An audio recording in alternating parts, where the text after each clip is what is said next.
to all... Did you make contact with aliens? Were you taken to another planet? To a mothership? How did they communicate with... Can you tell me what they look like? Can you tell me how many of them there were? Were you given food? Injections? It's important the entire world learns of your experience. That's enough!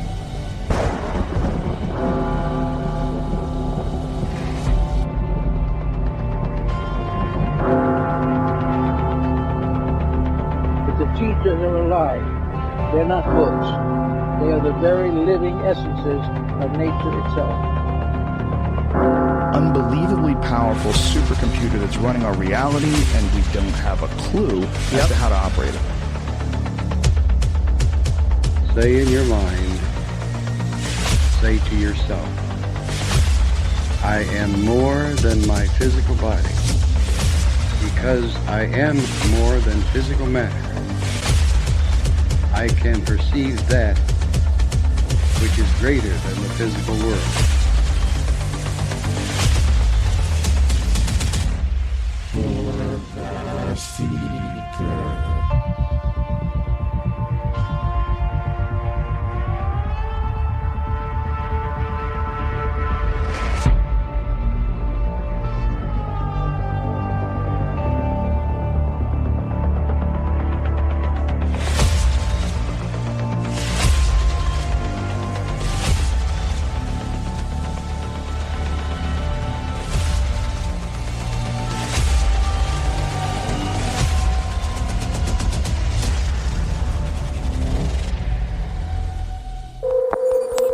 Discovery Houston, 20 seconds to LOS TDRIS.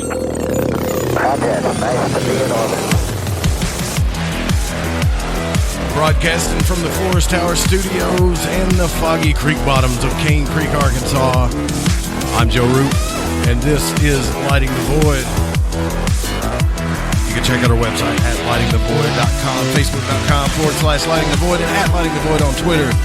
Get your Astrology Practical Works and Uses book if you sign up to the newsletter right there on the website. Grab it right off into the sunset with it. It's good to be back. How are you doing?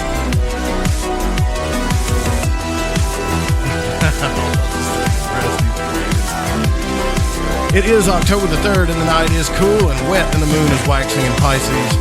Fire up your chakras. Sync both hemispheres of your brain together and shoot your magical beam of light through your third eye into the void as we peer through the veil between spirituality and science. Tonight, Todd Acamesis joins us to discuss multidimensional reality, astral travel, and the nature of consciousness. This is going to be a very, very interesting show, and this is a very, very interesting man. I heard him on Midnight in the Desert, actually, and after I heard that show, I was like, I gotta get this guy on the show.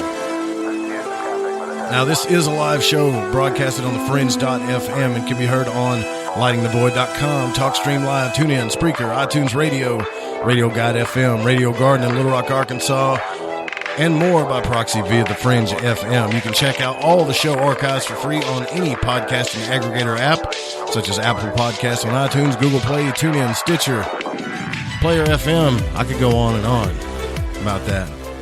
Our thoughts and our deepest prayers out to the victims and families of those in that horrific incident in Las Vegas. Yeah, certainly, brother. That was a terrible, terrible thing. Crazy, crazy news.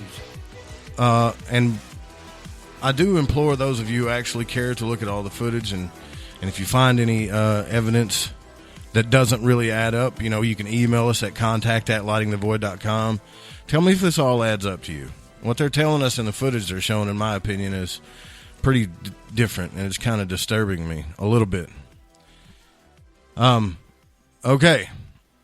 Now, we talk about astral travel and out-of-body experiences quite a bit on the program, but what is it really? And, are there still techniques that are undiscovered? Is it just a dream? Is it the same thing? Is there more to this than we imagine? Now, Todd Acamesis is going to join us tonight from spiritualunderground.com to discuss this. And tomorrow night, we continue this discussion with author and physicist Tom Campbell. This is going to be an epic week, guys. It really is.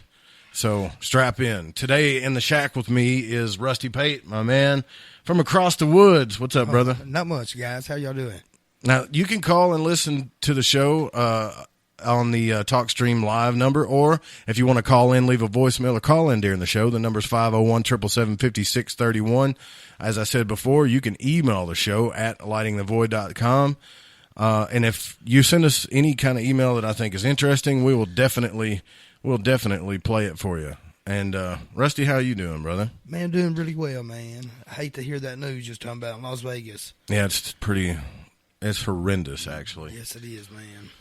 If you guys want to join us in the chat, you can come over on Spreaker at Spreaker.com, search Lighting the Void, and we got a few of us in the chat. We got Ramon, Jeff, John, and some more I'm sure will pile in once they realize the show's on. The thing about Spreaker, when you use that app, is if you set your show to you just click the little favorite button, it will actually pop up and let you know, hey, the show is on right now. So it's pretty cool. Hell yeah.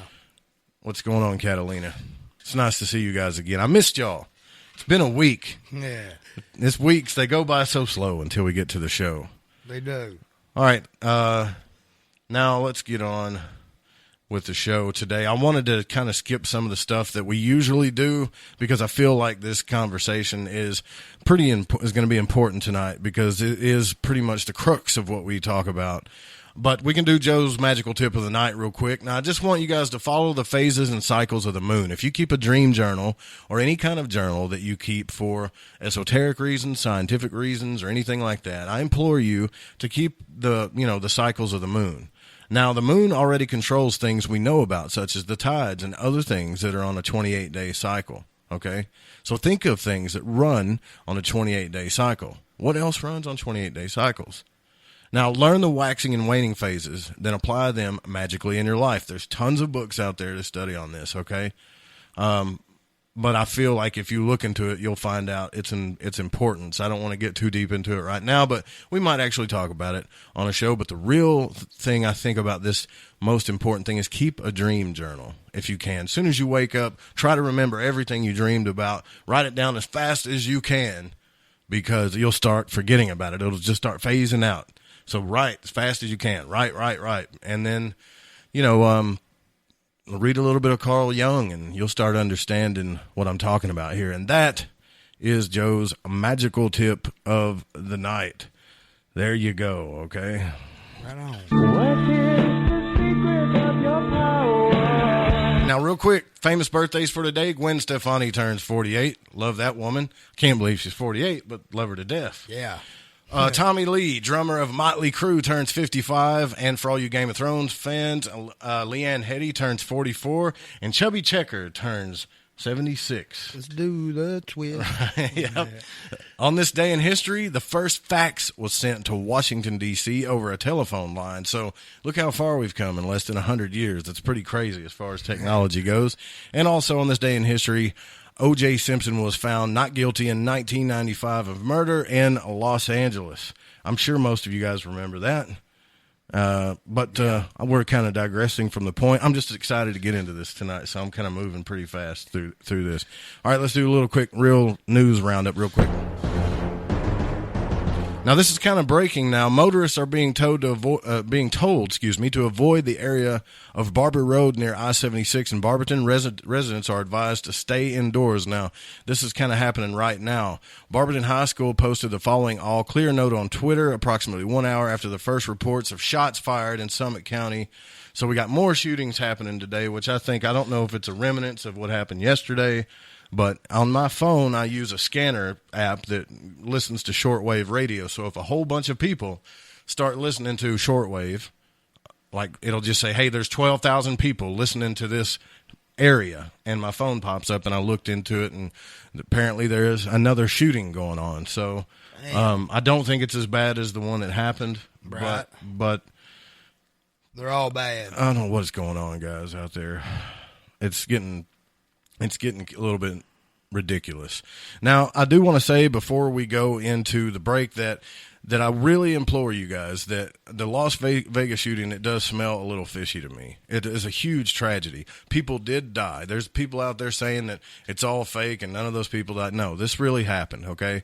But I think it's important to find the proper justice for these victims and families. Now, I know how touchy this subject is, and I also know that some of you out there probably don't even want to talk about it. So all I'm going to say is this. Listen to the sound of an M240 machine gun that's belt-driven. You can get on YouTube and listen to them. They're automatic military-grade rifle. And compare the two sounds. Check out the footage of the gun flashes coming from the 4th floor, not the 32nd floor. Yeah, but it did. I saw that, and it did look a lot higher than the 4th floor. It didn't look like the 32nd floor by no means. But It's some people are saying it's the 12th. You know? Right. That's what it looked about like that and what I saw. Investigate this for yourself. All right, something's not right about this to me. There have been multiple reports of multiple shooters, even on the cops, scanners and stuff. All right, so I think at the very least the police could be trying to cover something up. Maybe somebody made a mistake or something. I'm not saying it's a black flag or what is it called, a false flag or whatever. But yeah. I'm just saying that it's when all of these people have all these phones, we're very aware of what's going on. As soon as they told us the story, it didn't add up. I mean, immediately. It just didn't add up. And you know how they try to cover up stuff sometimes. Certainly do. It makes you question, especially when you see all these videos and pictures that's out on the internet where it looks like it's way towards the bottom of the hotel more than the top, Right. Yeah, and John, you're right. Just because it could be a false flag, but that doesn't mean people didn't die. I think it's a little ridiculous. There's some people out there saying that. I mean, you can say whatever you want. You got freedom of speech. You got the right to be a moron, but, people, people did die. There's also people out there trying to turn this into a political matter. Yeah, less than 24 hours, they were talking about guns. It's a political matter. This is not a political matter. This is a travesty that happened to Americans, period. Yeah. Period. Yeah. If you want to make this political, then you're the problem. All right? People just need to... back off the politics. That's right, man. People trying to grieve right now, man, and deal with the loss of loved ones and friends and... just a thought of people, our country folk, man, just being mowed down because somebody wants to be an idiot. Every day people are becoming more aware. And when I say that, I mean spiritually, intellectually, and we'll even talk about that tonight on the show with Todd. But there's still things in our world that we need to fix. I don't know what this is, but all I can say is, I hope everybody recovers from this. I hope that we get down to the bottom of this, the truth, the real truth about what really happened, why it happened. That's the biggest question for me right now. And I'm wondering if that's the biggest question for you. Why? Why did this happen? Yeah, they said the dude was a millionaire. So they make it sound like he had life by the balls, Yeah. It just doesn't make a lot of sense. It's wild. All right. So... on a lighter note, though, this is going to be, I believe, one of the most important weeks and discussions tonight, especially, of Lighting the Void, because when I started this show, the things that we're going to be talking about tonight is why I started this show. The experiences I had is why I started the show. And I know some of you out there, you listening, have had these experiences yourself, and you're questioning things. So that's what we're going to be talking about tonight. So let's get it going. We're not going to take much longer. All right, when we come back, have you had an out-of-body experience? Are you interested in knowing what they truly are? What is multidimensional reality? Tonight, Todd Acamesis joins us to discuss multidimensional reality, and his story is one of a kind. Get ready, strap in. As we travel into the void, I'm Joe Roop, and this is Lighting the Void. Don't go anywhere. We'll be right back.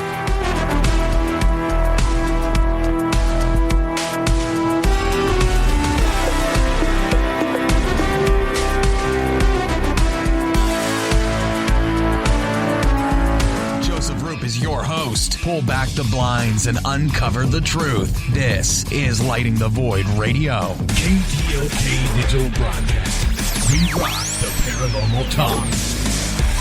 Hey guys, Joe Roop here, and I wanted to tell you about Gaia. Gaia empowers the evolution of consciousness.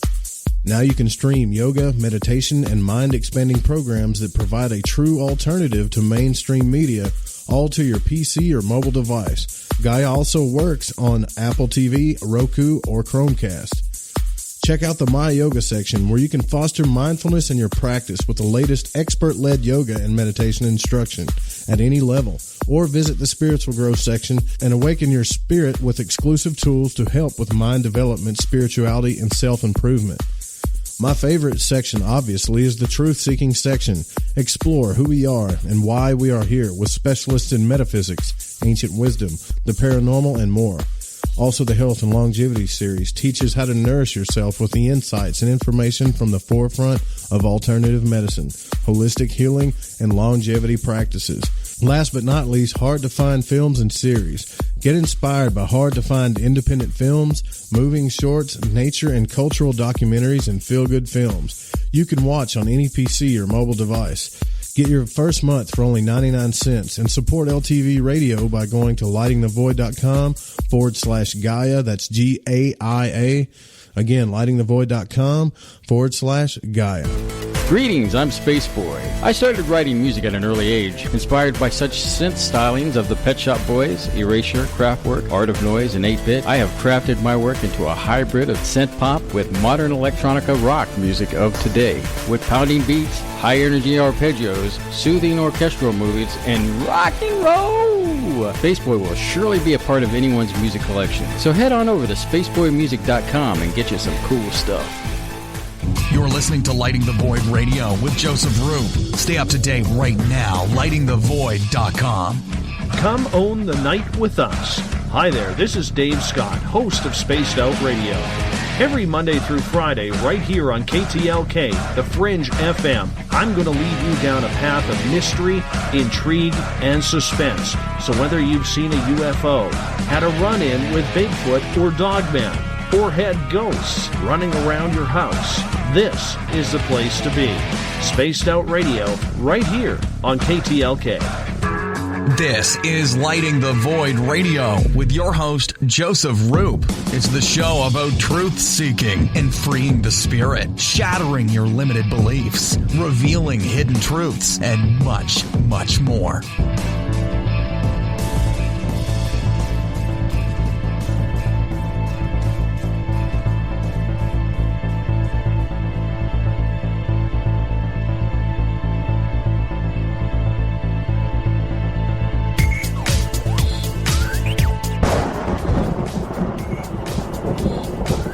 All right, welcome back. Lighting the Void, I'm Joe Roop.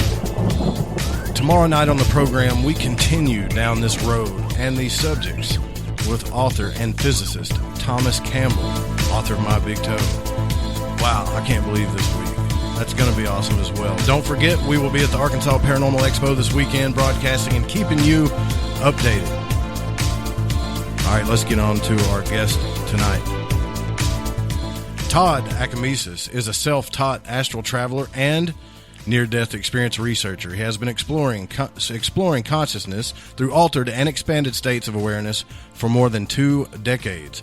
After journeying to and exploring the afterlife environments of the spirit world during more than 800 conscious out-of-the-body experiences, Todd shares what he's learned about life after death, and he talks and goes to several workshops. Now, more recently, he co-developed the PandoraStar Deep Light Trance Light Machine System, a powerful flickering light device that entertains the brain. Now, you guys got to check this thing out, man. If you go on Spiritual Underground YouTube, check it out. Now, it entertains the brain to specific brainwave frequencies for the purpose of triggering exotic states of consciousness, such as lucid dreams and out-of-body experiences. Todd also regularly leads Synchronicity Walks through the UK to guide people in experiencing the raw nature of synchronicity.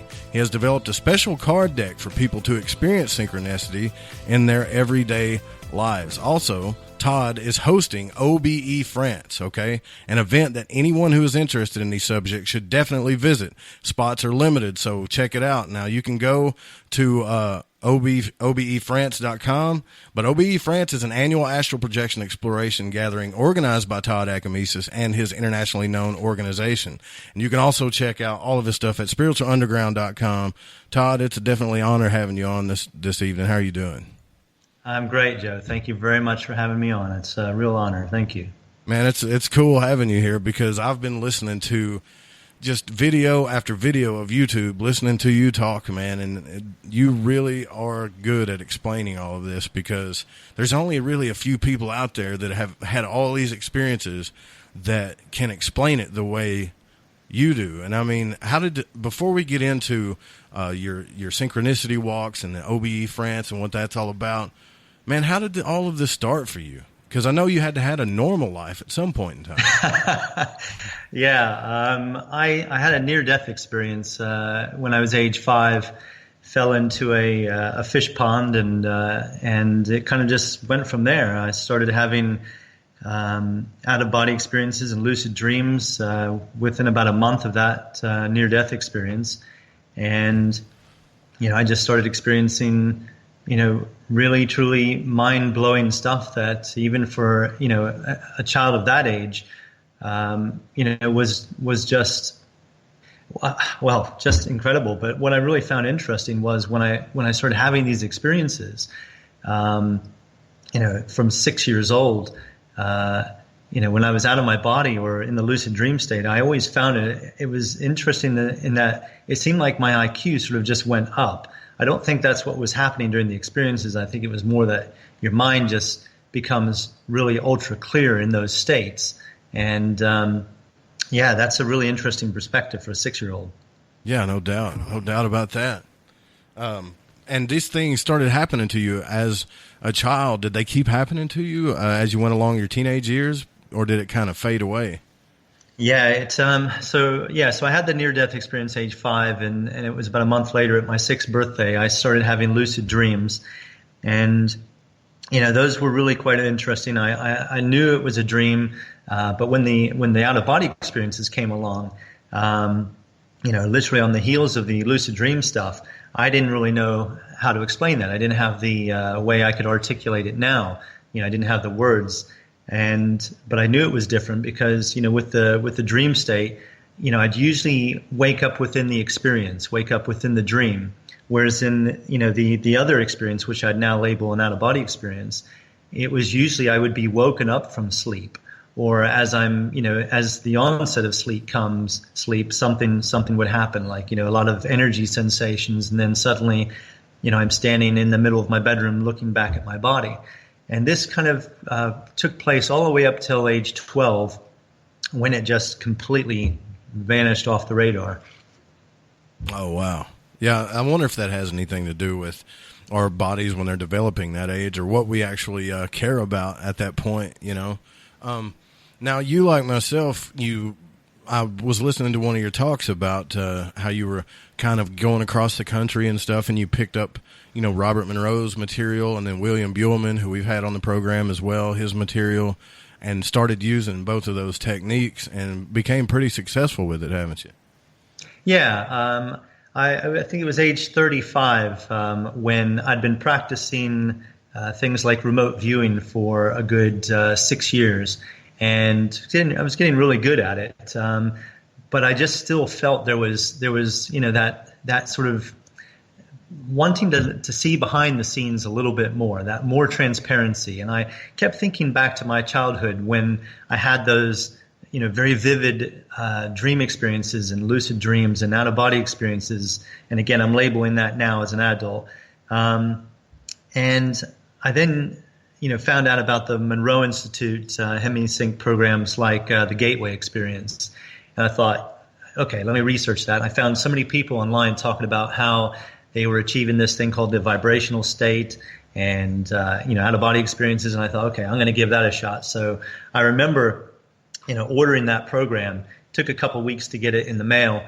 But I remember the day it arrived, and, I opened up this box, and it had these 18 CDs in it. Oh, yeah. And, the little literature, the booklet that came with it that, sort of was like explained, take this course slowly, maybe 2 or 3 months in sequential order. And I looked at the syllabus, and I could see the out-of-body exploration CDs were CDs 16, 17, and 18. And I was like, no way. I'm like really impatient. I thought I'm going to go through all that other stuff before I get to the real meat of it. Mm-hmm. And, at first, I remember I put on the first CD in Robert Monroe's voice, and, a gravelly, beautiful voice of his that's really sort of grounding. And he explained what was going to happen, and I was really excited, so that sort of started it off. And then, of course, I stuck with the program for the 2 or 3 months. Didn't have any out of body experiences, but it didn't discourage me. And then I don't know what it was, but something just kept pushing me. It was an intuition, I suppose, that I just felt it was important to really stay true to that course. So I did, and a year later, I still hadn't had an out-of-body experience from, the gateway experience, but, I became really good at meditating. I could, stay, in a meditative state for an hour, 2 hours, and really have a laser focus. But I just wasn't getting, to that out-of-body state proper. And then it was after reading William Bowman's book, Adventures Beyond the Body, when I realized, wait a second here. The technology side of it, like the sound technology of HemiSync, is really good, but I didn't have the other tools like the technique side of it. So once I combined the two of those, I started making progress almost instantly. So it then took me a couple of weeks to start having out of body experiences from combining technology and techniques.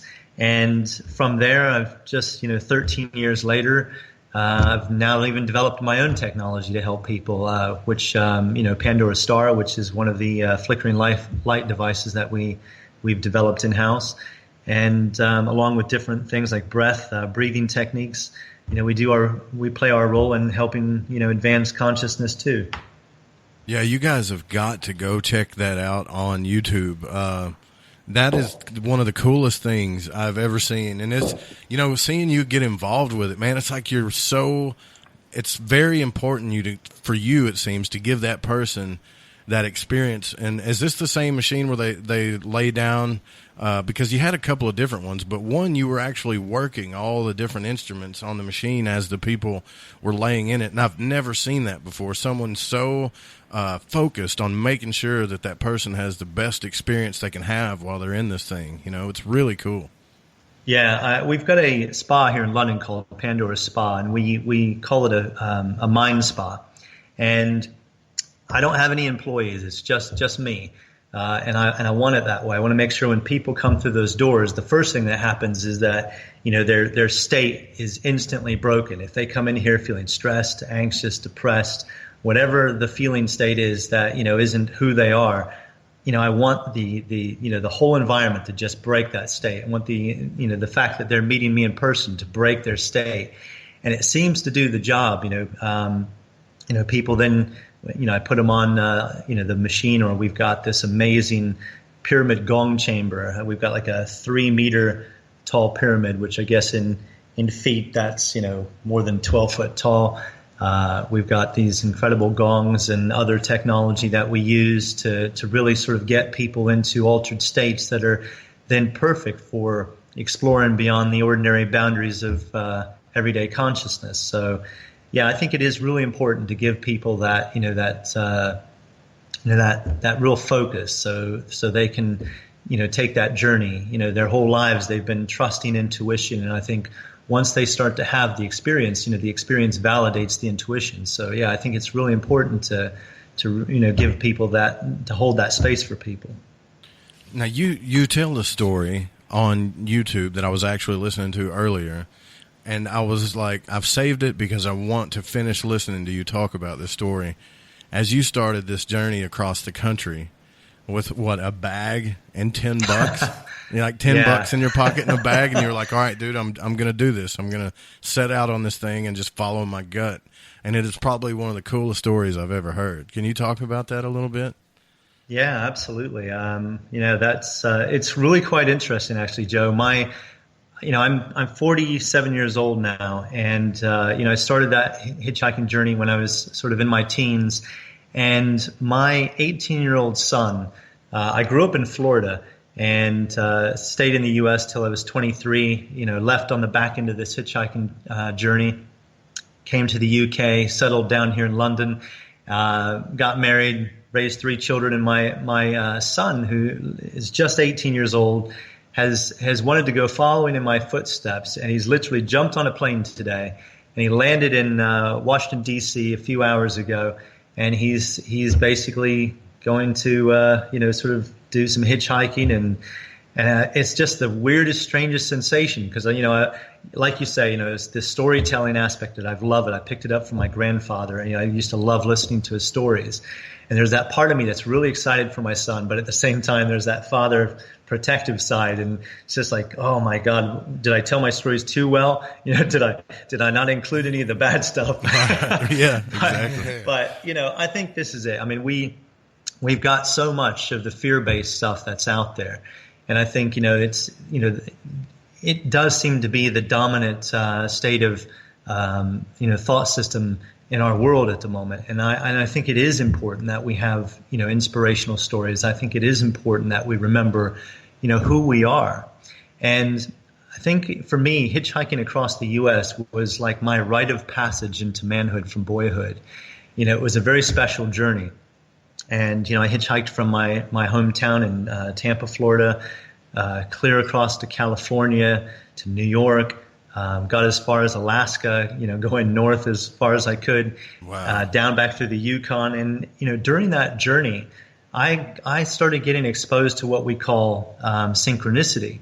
And I think, this is something we all experience throughout our lives. But I think, it was revealing itself to me in a very intimate, deep way during this journey. It seemed like everything I needed was always available to me.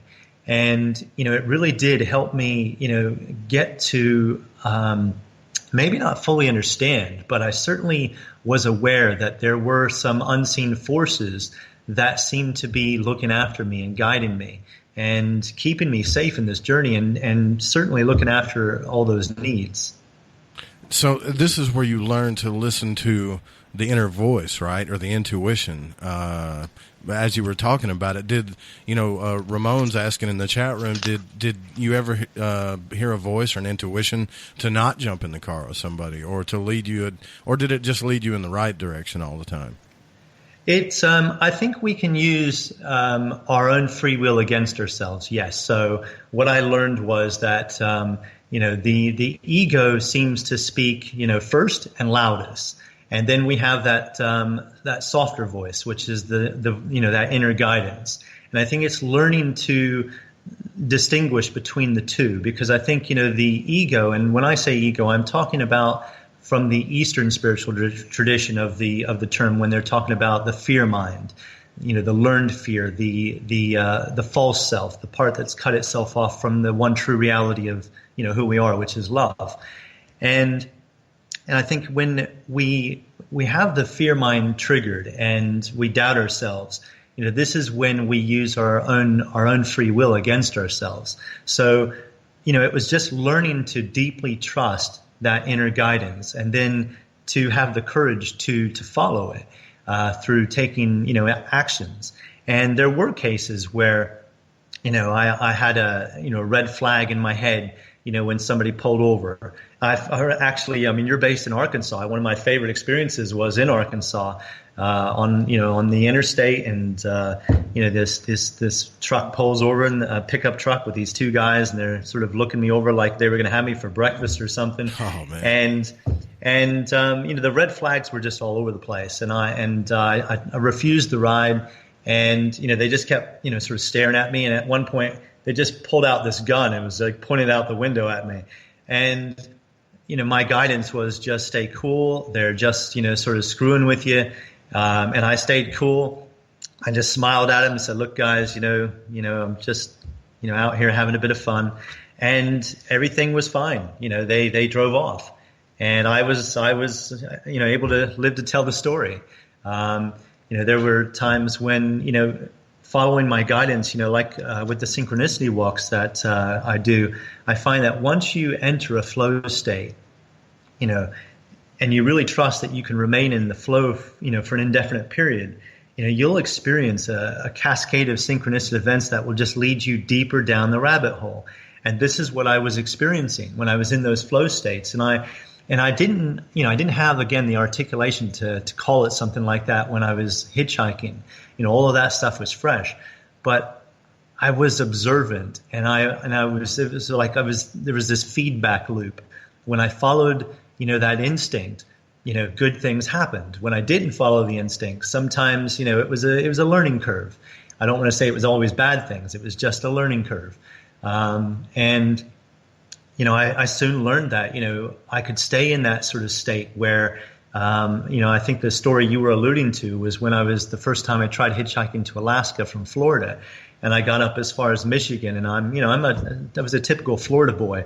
Sort of have tennis shoes and shorts, and, I took a jacket with me and a backpack, and it wasn't until I hit Michigan when suddenly I really started feeling the cold. And I remember putting my thumb up, and I kept having to take, and alternate my thumbs, put the other one underneath my armpit to keep it warm while the other one was, sort of trying to flag down a ride.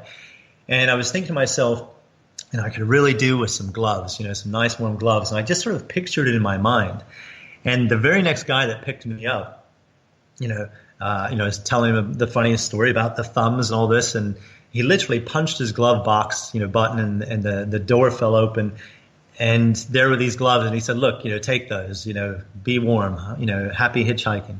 And he eventually, when it was time, to go our separate ways, he pulled over, and I'm out of the car, and I'm standing there with my warm thumbs in these gloves, and then suddenly I felt my ears getting really cold, and I was like, so I then took my warm gloved hands, and I would take one and hold over one ear while I held my thumb out, and then I'd alternate.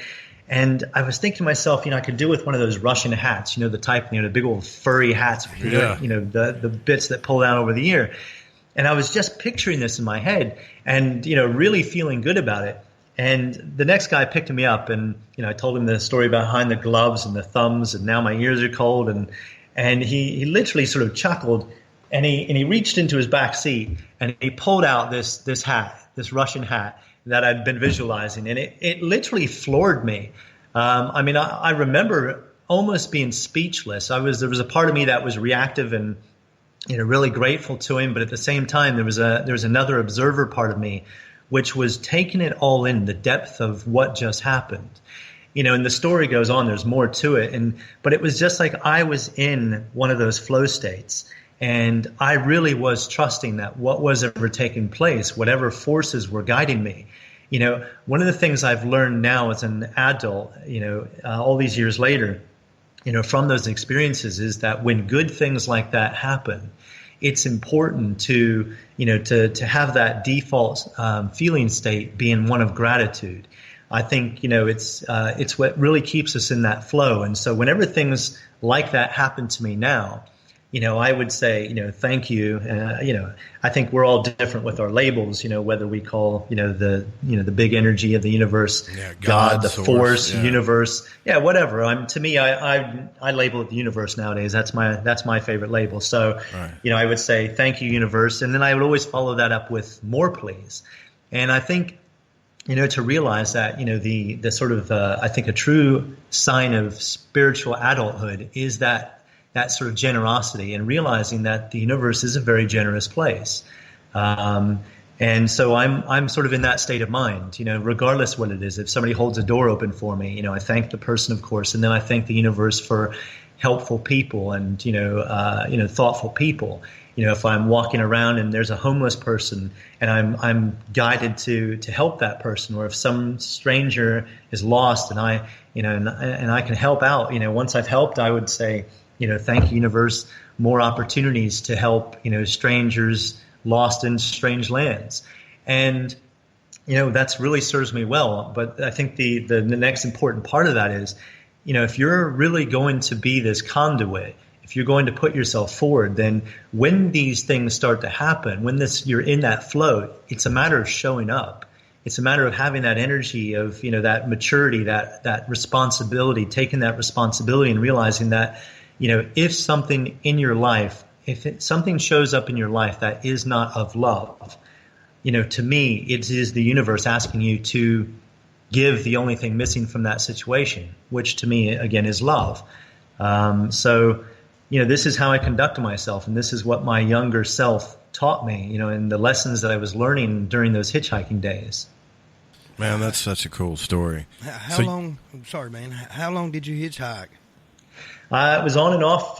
In total, it was 3 years, and it was well over 50,000 miles, that's for sure. That sounds so daggum adventurous, cool, man. That sounds so badass. You started on this, independent journey, and now you're standing up in front of crowds of people and at I would say crowds, but I've seen you at several different conferences and teaching people about these states and talking about multidimensional reality and things of that nature. And it's funny, it's so crazy to me how you just learned all this stuff based on your experiences. And we talk about this all the time, that we tend to take other people's word for things so much that we've stopped listening to our own experience, because that's our biggest truth, right? So,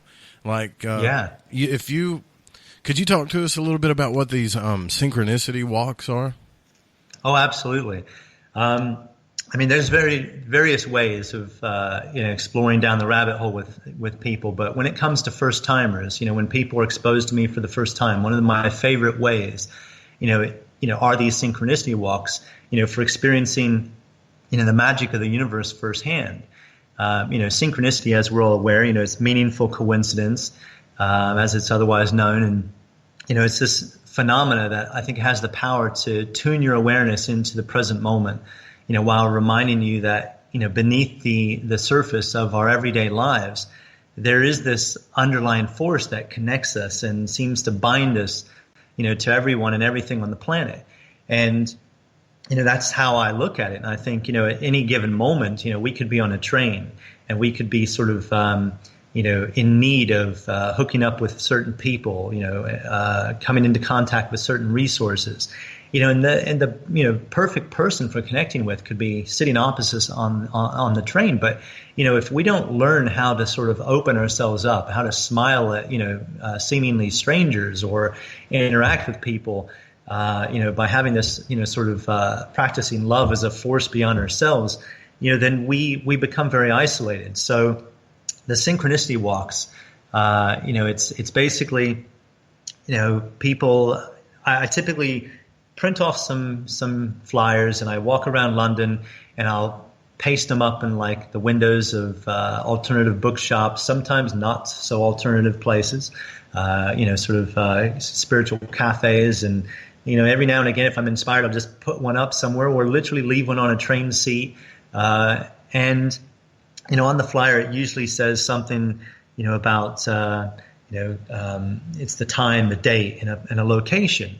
And very simple sort of message such as synchronicity walk, come explore, walk across London with synchronicity and intuition as your guide, and a couple bullet points. And that's it. And then on the night, usually during the weekday, in the evening, after work, because I find that, people are stressed, they're anxious, they're feeling all kinds of various, stuff that's, sort of fear states. And I find that these synchronicity walks have the power to recalibrate people's thoughts and feelings, so it's recalibrating their nervous system. So people show up. Sometimes, 50% of the time I would imagine, people I don't even know, I've never met before. And I'm always in awe of these people just, looking at this notice, their own little stories of synchronicity, how they even found the notice, and then they show up on the night. And the other 50% might be people who are now in my network and they just love coming out on the walks again and again. But, it's always the same, for the first timers, they ask, what's the plan? And I always say, there's no formal plan for the walk, and there are only 5 basic guidelines to follow, for experiencing synchronicities. Number 1, we roll dice at all crossroads, leaving the direction of the walk to chance. Number 2, we let go of any need to control the outcome. 3, we trust our intuition. And 4, it follows that up. Never second guess your intuition. And then, the last one is, be open to experiencing synchronicities. And I find, just those few guidelines, we then have the dice. There's 3 dice in total. 2 of them are regular 6-sided numbered dice. And then there's a modified dice, another 6-sided dice that I've modified that has things like on one facet it says go forward, the other might say go back, and then first left, first right. And then there's 2 facets reserved for my favorite, which is follow the white rabbit. And the idea there is, here we are in London, 8 million people. We roll the dice, and let's say, I ask somebody to pull 2 of the 3 dice out of a sack, and they don't get to see which 2 dice they're pulling out. So let's say they pull out one of the numbered dice and the modified dice. They roll them. If it's, let's say, a number 3, and follow the white rabbit, then basically we look around us for an absolute stranger, somebody that really stands out, somebody that, has this sort of mystique about them. And then for 3 minutes, as a group, we basically follow them.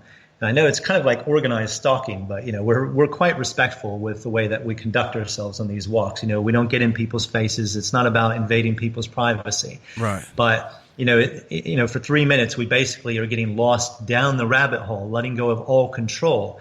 Because I find that, when we're in a state of control, when we're controlling things, sometimes, we're guided by our preferences. We have our specific, we make assumptions about reality. We have our likes and our dislikes. And that stuff I find can keep us in one particular reality. The idea behind these walks is to remind us that there are always realities within realities within realities. So, if we can learn to let go of the control, get into one of these flow states, with the intention to experience, the magic of the universe, to be who we are, and, express kindnesses upon the world as we sort of go in these flow states, we really do experience a lot of magic. And so at the beginning of the walk, one of the things we'll do is we'll roll the dice to get our group number for the walk. So let's say we roll the 2 regular 6-sided numbered dice and we get something like the number 4. Then whenever we see the number of 4 occur organically, like let's say, for example, the moment we roll the dice and a number 4 bus starts to drive past us, then we would follow in the direction of that bus. And then we would sort of that would be the beginning of the walk, and we would just proceed in that same fashion. Whenever we get to a street corner, we regroup, we roll the dice again. We'd say something like 1 through 3, we go left, 4 through 6, we go straight forward, and then clockwise keep, going.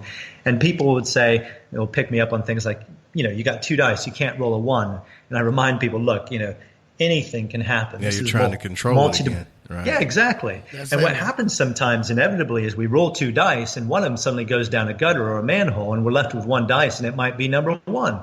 So, anything can happen. And I think when we do genuinely let go, release the control to these behind the scene forces, our guides, whatever, again, labels people want to use, I find that, we really do experience some powerful stuff. And when we start to experience back-to-back synchronicities, no matter how much doubt you might hold, suddenly the sheer weight of your own direct experience is going to have bearing on, your thinking. You might not fully be a convert by the end of the night, but I've seen it happen. People come, they're skeptical, and by the end of the night, it's been like, the synchronicity has acted on them like a cosmic can opener. It's just opened them right up. That sounds so cool, man. About how long do them walks last? Typically, anywhere from about an hour to 90 minutes, sometimes longer. I think it's I typically you can sense when it's about right. But, just as an example of the flow state, how it can be, just a few years ago, one of my favorite occurrences, we did actually roll the number 4 as our group number on this particular walk. And I remember about 15 minutes into the Synchronicity Walk, we rolled the number 4 again. And we were right under this bus stop where it was the number 4 bus stop. And I said to people, that itself is a good occurrence, of possible synchronicity. It's meaningful to us. I said, how about we wait here until, the number 4 bus comes and we get on the bus, and there were some unsure faces. People were like, I don't know. We have this thing called, an Oyster card here in the UK where, you tap in and out for buses and stuff. So you don't need cash, and they don't accept cash on buses anymore. So you have to have one of these cards, and it's got to be topped up. And so I could see some of the fearful faces, people, wondering if they're going to suddenly feel shame if we try to get on a bus and they can't get on because they don't have, anything on their Oyster card. The moment I suggested we get on the bus and we wait for the bus, the number 4 bus barreled around the corner, and I pointed out, and everybody was started laughing. I was like, "Look, this is perfect. Let's go with the flow." So the bus stopped. We all started getting on. I was the last one on the bus. The moment I was getting on the bus, I felt the first, bit of rain. It literally started raining. We got on the bus, and it was now pouring almost instantly. It was pouring with rain, and I thought back. I was just sort of peering into, if you like, a parallel reality, and I was, sort of thinking about the parallel version of us on this walk in another reality where we made the choice not to get on the bus, maybe out of fear. Yep. And this is where I think we have what's called the trickster aspect of synchronicity, where we're taking ourselves too serious. We're sort of, the fear mind is too active within us. And something like that happens. Literally, I'm not saying, it's the gods of synchronicity are sort of just thinking, bucket down with rain on them. They didn't follow the guidance. It's one of those things where it's asking you to lighten up. It's asking you to laugh. It's asking you to remember, you are not fear.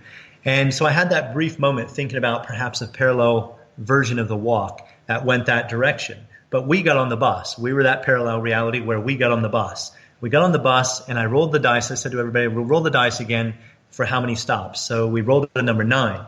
So we waited patiently for the bus to get 9 stops. The moment we started getting off the bus, it stopped raining.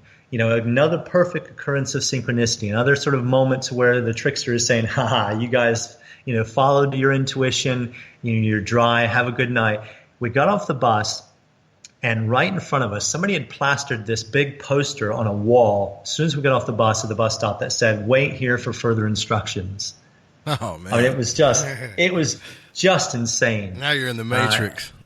Yeah, fully in the Matrix. And I think, this is just it. When you really do enter one of these flow states during a synchronicity walk and you get into that state of trust and you have the courage to follow the guidance, you can stay in that flow for an indefinite period of time. And we start to experience these back-to-back synchronicities, that lead us deeper down the rabbit hole into this elevated state of spirituality.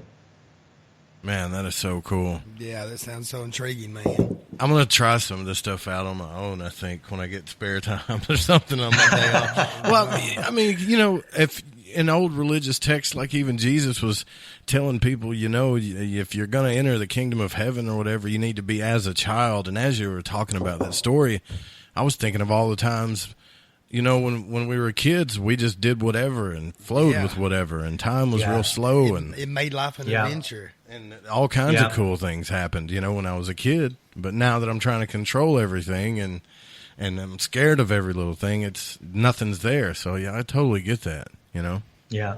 And you just made an important point.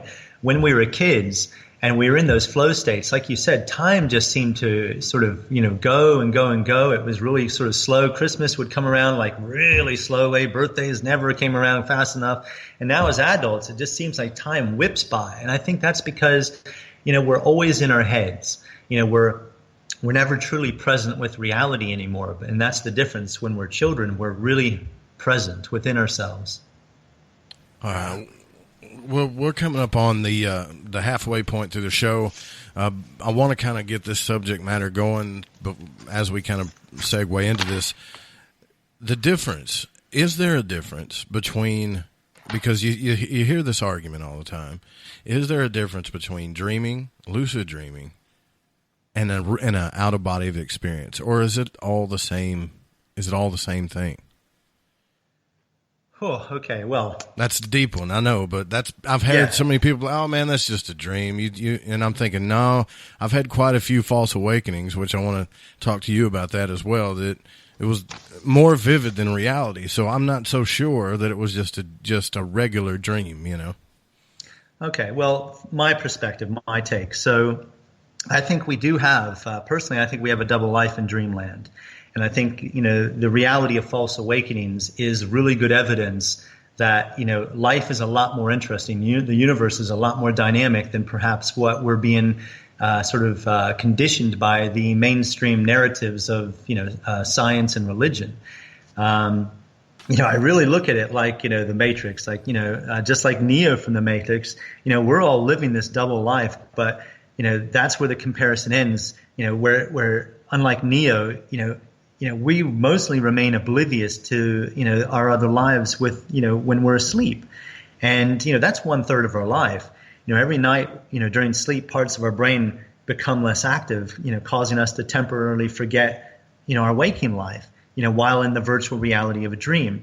And I find that it's at this point something stranger than fiction can actually occur. And that's that phenomena, of lucid dreaming. In lucid dream circles, we call false awakenings, which you mentioned a second ago. I find that, a false awakening, when you're in a dream, let me just explain it for those who don't get the false awakening, don't understand it, haven't come across it. False awakening is when, you dream about waking up from sleep, even though in reality you're still fast asleep in your bed. Right. We've all probably had those moments where we're getting on with our daily routine, and then there's one of those glitches in the Matrix. We're like, oh, wait a second, I haven't got a square table. My dining room table's round. And then one of those glitches causes us to question our reality. And I do personally I've probably had more than 1,000 conscious out-of-body experiences now. Wow. And when I say conscious, I have to have certain criteria met before I can call it a conscious experience. I've got to be able to say, my name is Todd Acamesis in the experience. If I can spell my name forwards and backwards a few times, even better.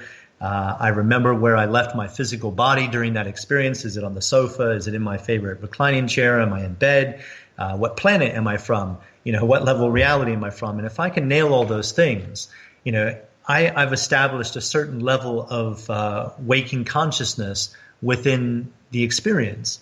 So that then enables me to be able to explore a little bit deeper to get some of these answers, because I think it's really important. I think when people come to my workshops and they do ask that question, what's the difference between a dream and a lucid dream and an out-of-body experience? First and foremost, I say to them, it's like waking life. It's like your everyday life in the virtual earth world. It's learning to become more present, because the more present you can become within the experience, there's more opportunities for you to do cool stuff. So first and foremost, for me, it's about establishing yourself consciously within the experience. And then you can start to, test the boundaries of that particular, whether it's a dream or out of body experience. So whether you're, in a consensus reality, a shared reality space, or whether you're in a personal reality space, like we call a dream. Now, when I hear people say things like, it's just a dream, or when they come to my 9-day workshops like OBE France, and they wake up the next day from their experiences and we're sharing stuff, around the table, and they might say something like, I had this dream last night, and I say to people, look, let's just call these things experiences for the moment, because I think until you start to get a better grasp as to what they are, maybe we should drop some of the labels, because that's an old conditioning. And like from childhood, when we have certain experiences, dream-wise, our parents might have, conditioned us with the same old, it was just a dream. It was just a dream. It's like a mantra that we use in society. And I think there is a lot more to it. So from my perspective, I do think that reality is multidimensional by nature. I actually feel that, we're dealing with, multidimensional reality where, all planes are virtual in nature. So any form-based reality is virtual reality, and that all these virtual realities are existing within the one true reality, which is consciousness. And to me, consciousness is a formless, intelligent substance. Right. So within these sort of different planes, I think just like here on Earth, we have different TV channels, so different TV networks, radio stations. cell phone providers, and all of them are operating on distinct frequencies within this bigger frequency domain. And none of it's getting jumbled up because they all are on these different frequencies. Mm-hmm. And I think multidimensional reality is exactly like that. We have, the space domain, and then we have all these various time domains that can get created within these different realities. And I think each one of us on the deeper level of our consciousness has like an inbuilt virtual reality sort of generator, as well as a receiver where we can receive signals from other realities. And I think when we fall unconscious at night, this is very much on an autopilot kind of system. Our subtle thoughts, our unconscious thoughts, things that the subconscious is processing can create these thought forms that become, these temporary virtual realities, which we call dreams. And I find that, to me, they're no less significant than our waking life. To me, this has just become a very enduring form-based reality, which is, again, based on thought forms. But this is now our grounded reality. This is our primary waking reality. Right. But I think there is a level of amnesia that has set in from these other levels of reality, where we are more used to the universe being more thought responsive and having these dream realities instantly incubate around us. In physical reality, if we're not tuned in with things like our clairsenses, like clairvoyance, we don't see these thought forms of these other worlds and these parallel realities.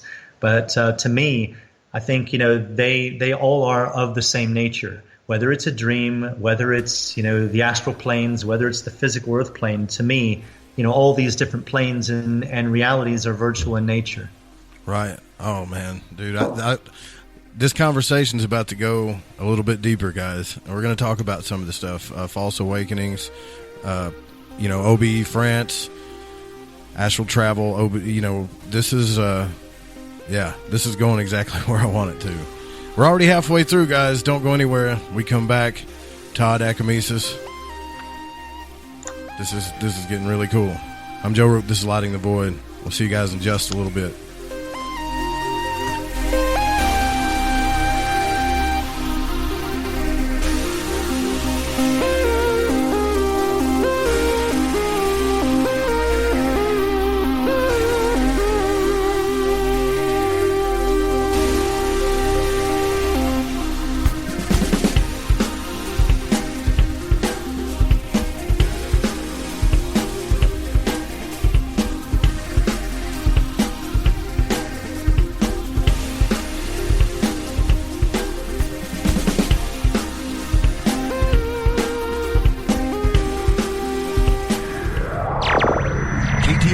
Digital Broadcasting, thefringe.fm, Napa Valley, California, Little Rock, Arkansas. Hey, Fringe FM listeners, did you know that when you're on the road with limited data or no Wi-Fi available, you can still listen to every minute of the Fringe FM by calling 701-719-3971. No smartphone, app, or internet needed. Saves your data plan and no extra cost if you have unlimited minutes. Call 701-719-3971. That's 701-719-3971. Listen to the Fringe FM on any phone, anytime, anywhere. Come own the night with us. Hi there, this is Dave Scott, host of Spaced Out Radio. Every Monday through Friday, right here on KTLK, the Fringe FM, I'm going to lead you down a path of mystery, intrigue, and suspense. So whether you've seen a UFO, had a run-in with Bigfoot or Dogman, or had ghosts running around your house, this is the place to be. Spaced Out Radio, right here on KTLK. Paranormal. Somewhere between abnormal and paranormal. The U.S. military holds the ability to time travel. Jeremy Scott asks the questions that we're all dying to know. Wow, that's a remarkable question. Watch your step. Hide under your blankets. The show that is going to make you think. Prepare yourself for what you're about to hear. This transmission is coming to you. You're riding into the paranormal. Live Saturday nights at 6 Pacific, 9 Eastern on KTLK, The Fringe. Do you find yourself bored and longing to learn more about the mysteries and conspiracies behind our reality? Specifically, every Friday night from 7 to 9 Pacific? What a coincidence, because that's exactly when me, Gigi, and my lovely co-host Cortana kicked over the airways with just the right amount of intellectual stimulation to give you that eargasm of conversational excellence that you deserve. So be sure to check out our show, Shift Habits, every Friday night from 7 to 9 Pacific, that's 9 to 11 Central. And let's shake some talk radio tail feather, shall we?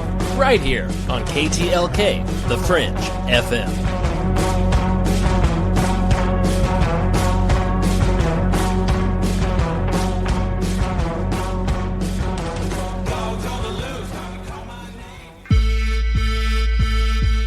We are still getting strange on Sundays.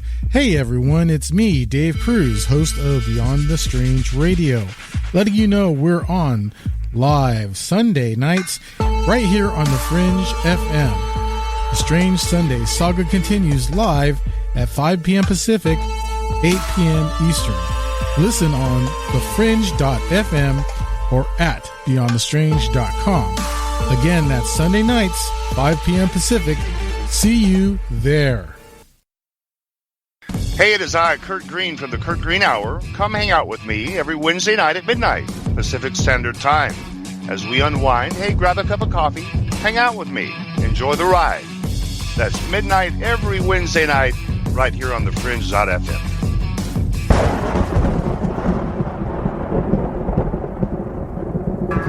This is Lighting the Void Radio with your host, Joseph Roop. It's the show about truth-seeking and freeing the spirit, shattering your limited beliefs, revealing hidden truths, and this is Rev Dan Lopez from Spiritual Warrior Today Radio, and you're listening to KTLK, The Fringe FM.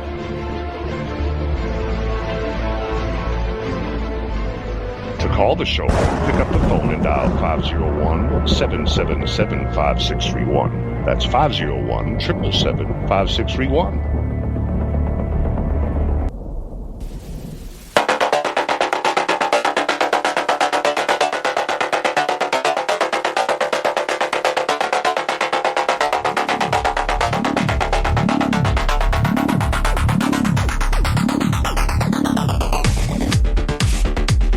We're back.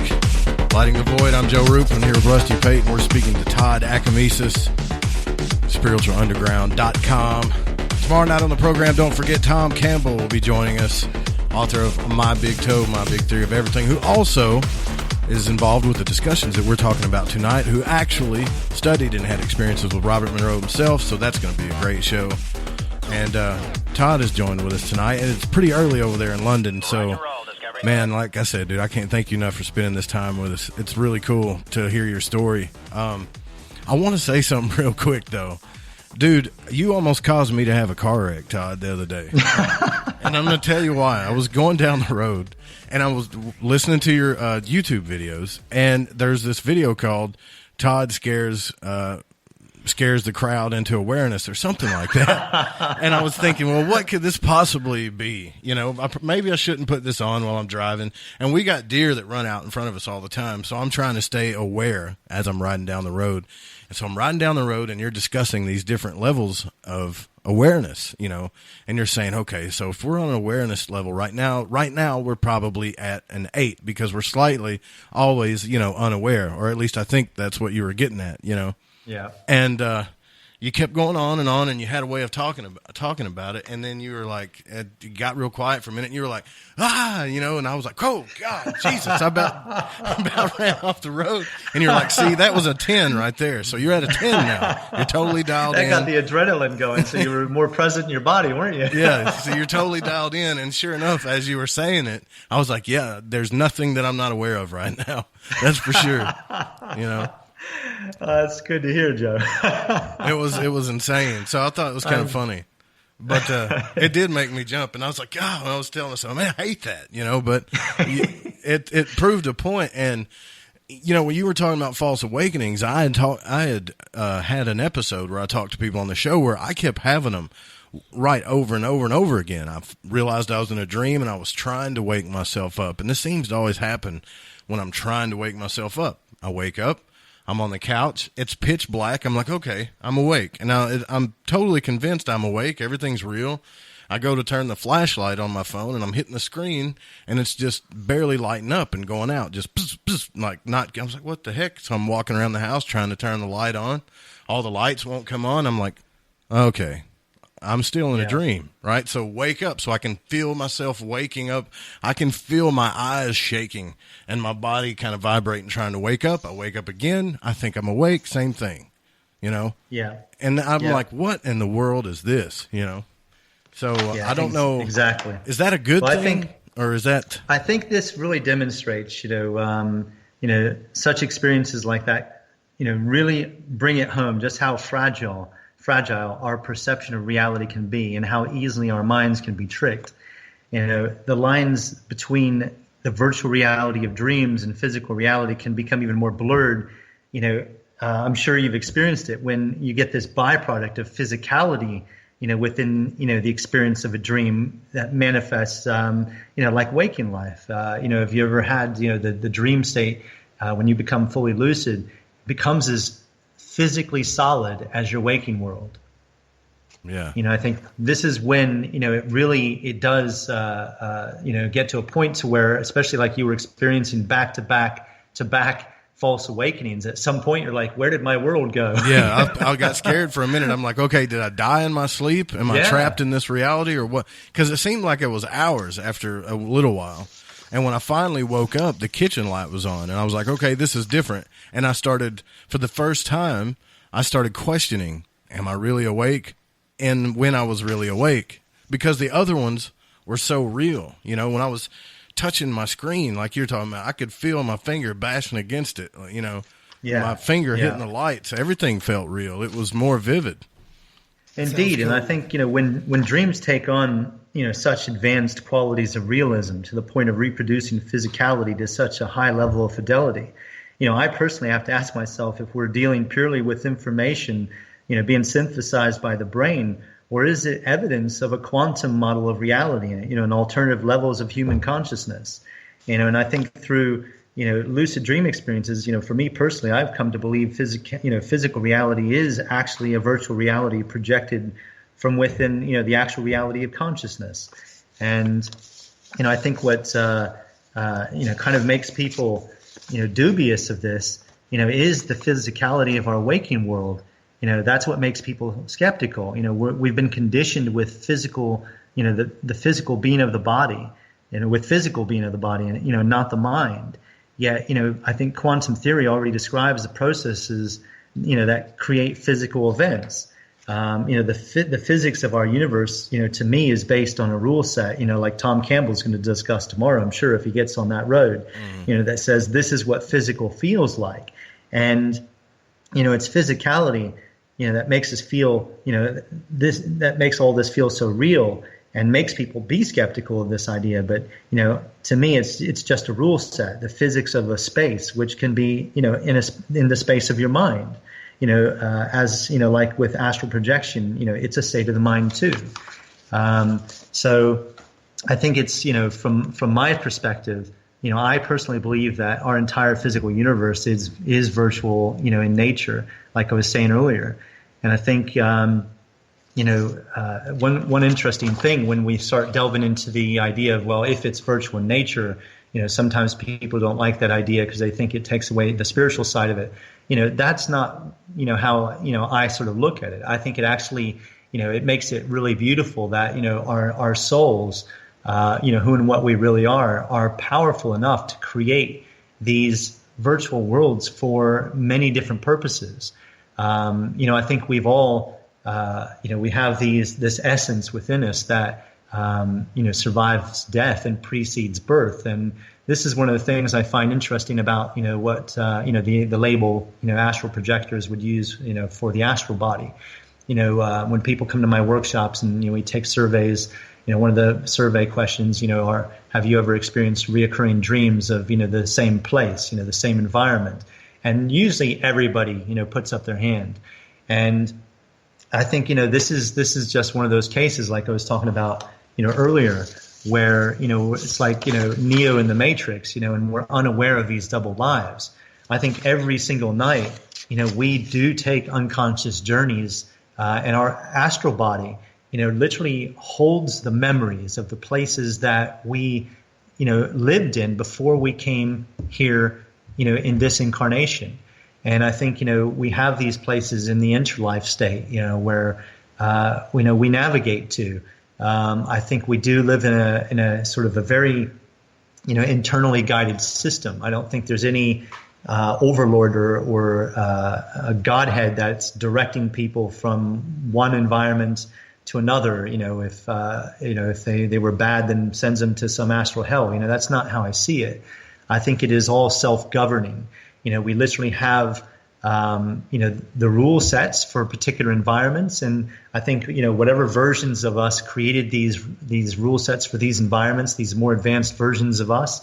It's all for learning experiences. It's all for greater illumination of the soul. And I think rules like or laws that some people would call them, like cause and effect. I don't see them as punitive systems of punishment.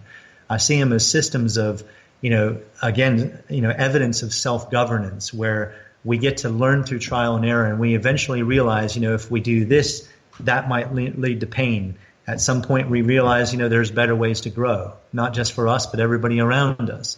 And we then start to become, more self-responsible. And I think the more self-responsible we become, the more of this multidimensional expanse begins to open up to us.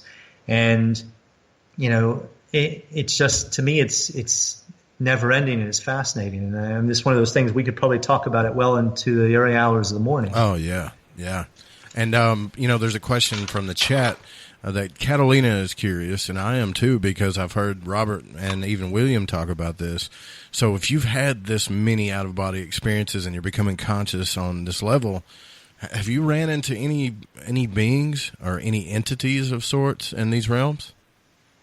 Oh, yeah. I mean, it's constant. I think, it depends on what sort of realm you're gravitating towards. And, this is one of the things I'd like to sort of say from this point.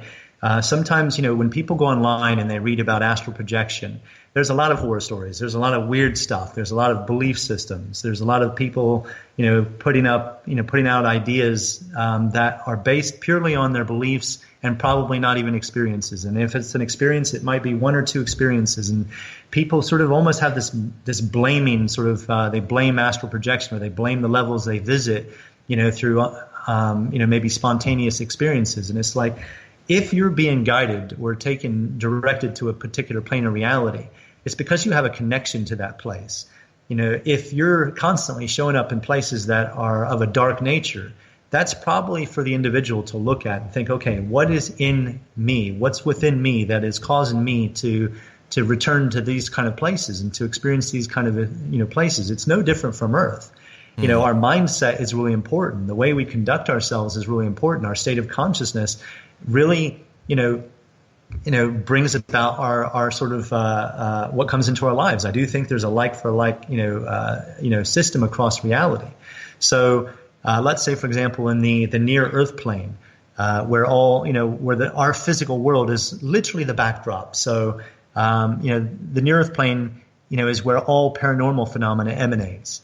It's a transitional state of reality between our physical world and the astral planes proper, or what people would call the afterlife realms. So, if you sort of come out of your body and you have a classic out-of-body experience where you feel energy, feels like your whole body is vibrating, maybe like shaking, like as if it's, the whole bed shaking from an earthquake. It can be very intense. And these are standard sort of sensations people experience. It's freaky, yeah. The first time it happens, it is freaky. It can be, especially if it's accompanied by things like, waking sleep paralysis. That can be scary stuff. But let's say, you make the transition and you're standing in your bedroom and you see your body lying in bed, and then you walk through a wall. you can literally experience the residents of that level, and their backdrop is our physical reality, because it's sort of, in a sense, it overlays, those two environments overlay one another. And they're capable of seeing our world in real time. So, when we're in that space, we're in this sort of substrate of our own physical world, this sort of base component, with this non-physical version of it. But from their perspective, and now your perspective within the out-of-body state, it can be a very solid, real experience. If you're walking through walls, obviously you're walking through the ghostly form of our physical world, just like when we experience a ghost, which is a non-physical human from our perspective, walk through one of our physical walls. That wall to them is ghostly just as much as they're ghostly to us. So this is why I think it's a relativistic sort of model of reality. So when you're in that space, you're usually encountering beings who are temporarily stuck in those environments. They're not quite in the astral planes proper, the afterlife environments. Maybe something emotional has kept them, closely linked to the physical realm, to our physical waking state. And so the backdrop is our world, and they do experience it in sort of real-time fashion. If we move our awareness deeper, we can start to experience, beyond those intermediate states between our physical world and the astral proper. We can experience realities which have more humanity living in the astral planes, perhaps by 10 times more than we have here on physical Earth. I've never taken a proper consensus. I don't know if anyone has, but there are a lot of human colonies within the astral planes, in all sorts of environments. And those environments, what I find really interesting and never ceases to amaze me is as physically real as our Earth reality, our Earth plane.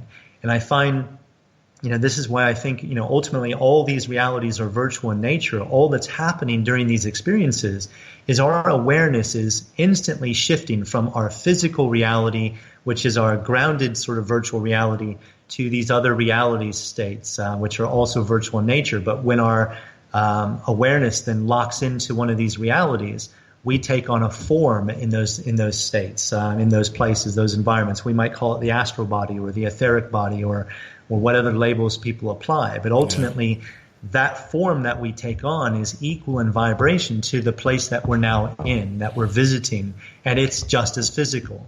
Right. Even a long time ago, the Gnostics and the Essenes, and if you get into esoteric literature, they called it the lunar body, and they put that realm that you're talking about as on the Tree of Life as the lunar realm. They just label it that because I guess it was the closest thing they could label it to, but it's really cool. Like, I remember when I first started reading Robert's books, how he was talking about the first and second body states after I've already read Gnostic books about the lunar and solar body, and I'm thinking maybe they were just labeling it these things back then because the only thing they really had to relate to was religion, Yeah. So they put these labels on it, and then I read William Buellman's book about how all of our beliefs are flawed. They're basically flawed to some point, and Robert meeting these people in the astral realms that had passed away that thought he was a demon and they were in hell and he was coming to get them and stuff, because they took their beliefs into that realm and tortured themselves, Indeed. It's really crazy, but I think the one biggest question I'd like to ask you while you're here, because, man, you're just so honest and open about all this, is when you first heard about Robert Monroe talking about how he could pinch people, do you remember that? I do, yes. How he pinched a woman? Yeah. That was in his first book, Journeys Out of the Body. Journeys Beyond the Body, yeah. And I'm finding this really interesting. There's something that I'm experimenting with at the moment. If people visit my YouTube channel, they'll find I've got this little thing called a REM pod. And it's a little paranormal research tool where, it's basically I'm trying to detect myself having an out-of-body experience by setting up cameras around my place, using this REM pod, which basically radiates its own independent EM field. this EM field can be easily influenced by materials and objects that conduct electricity. And the idea here is, the theory is that an EM meter can detect the energy field of the spirit body of those visiting or residing in the near Earth plane. So when I'm out of body in the near Earth plane, I'm basically in the same energy form as what we call a ghost. They're in the etheric body, whatever. Again, these are labels. These are metaphors. It doesn't matter. Nobody's metaphor is better than the next. It's just, this is our belief systems, like you were just talking about. Robert Monroe talked about belief system territories that people enter in the afterlife state. And again, it's these like for like environments where we're moving from one environment where we have a specific, set of belief systems that moves us into a counterpart environment, which is very similar to those beliefs. And very, also the internal sort of mechanisms, based on sort of the cause and effect that, the experiences that we have, will lead us into these states. But yeah, ultimately they're belief systems, but they're tools. And so yeah, the pension stuff, I think, like train ghost is a good way to describe this. If you think about the film Ghost with Patrick Swayze, right? The ghost on the train that was using his dark emotions to manipulate. From your gut. Yeah. I remember that crazy dude. Yeah, indeed. And and I think with this is manifestation in action. With we have our focused, sustained thought starts to create on some level of reality. And I think when we really direct that energy with our emotions, it's this powerful formula. And I think, this is why we experience things like poltergeist, because beings on those next vibrational levels, those intermediate states outside our physical one on the near Earth plane, some of them are capable of interacting, with what we call physical matter, and they can actually manipulate it.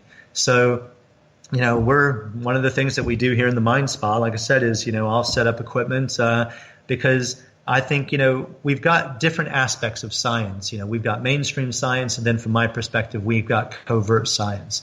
I truly believe that, this hidden science, these deep state projects, call them black ops, whatever you want, where billions of dollars get channeled into with no oversight from any Congress or anything like that. Exactly. Here I am. I'm an average human being, I would say. And here I've, from childhood, like many other children, had this natural ability to experience the out-of-body state of consciousness. Lucid dreaming. These are very natural skills for children. I think it's only when we start to close them down through conditioning that, the skills and the stuff, or maybe puberty, different mechanisms start to shut it down. But I think it's a very natural thing. So here I am as an individual, a citizen of the world, capable of coming out of my body consciously. It usually takes me, if I lie down on a good day, it takes me maybe 20 minutes to half an hour to, experience the separation state. And maybe 1 out of every 5 out-of-body experiences, I have enough control to be able to stay, in the near-Earth plane to where I can start to travel, around our physical Earth, in that near-Earth plane and experience reality in that real-time state. So if this is me, an average citizen of the world, able to do something like this, wouldn't you think that I would then become a threat to national security? This is an average person, and think of how many people do this. William Bowman took a survey, how many people having out-of-body experiences, and he found that 1 out of, I think, 4 Americans have this experience at some point in their life, a spontaneous out-of-body experience. And I think it might even be more than that. It's just that a lot of people are afraid of talking about these subjects. They're taboo subjects still in society, just like death. We don't talk enough about death, so therefore we're very fearful of death. But I think, we can manipulate matter from other levels of reality. I think there's a lot of interesting things to discuss. Yeah, and a lot of people also think that they're just dreams, because I've had several out-of-body experiences throughout my life, and up until just the last, I'm talking just the last year, just always associated with the dream. Yeah, for sure. And I think, people, again, people are mistaking, again, it's this conditioning. It's a very deep conditioning. This is a label, right? Yeah. Yeah, it is. It is. And I think when you get to the point where you start to understand that ultimately, our awareness is shifting from one state to the next. I mean, even the out-of-body experience, this is a complete mislabeling of what's actually taking place. We have this deep conditioning of movement while we're awake. So we're moving from A to B to get places. So when suddenly we have these powerful vibrational energy during the sort of the transitional state, when we're practicing out-of-body stuff, or if it's a spontaneous experience, and suddenly we feel ourselves like something coming out of the body and floating above the bed, our awareness basically is shifted instantaneous from our physical body to what Robert Monroe would call, the first body state, or some would call the etheric body. It's an instantaneous shift. The energy body, that's directly energetically linked to the physical body, is not inside the body. It's energetically linked to the body, but it's of a different dimension of reality. It overlays the physical body. It perfectly sort of overlays it.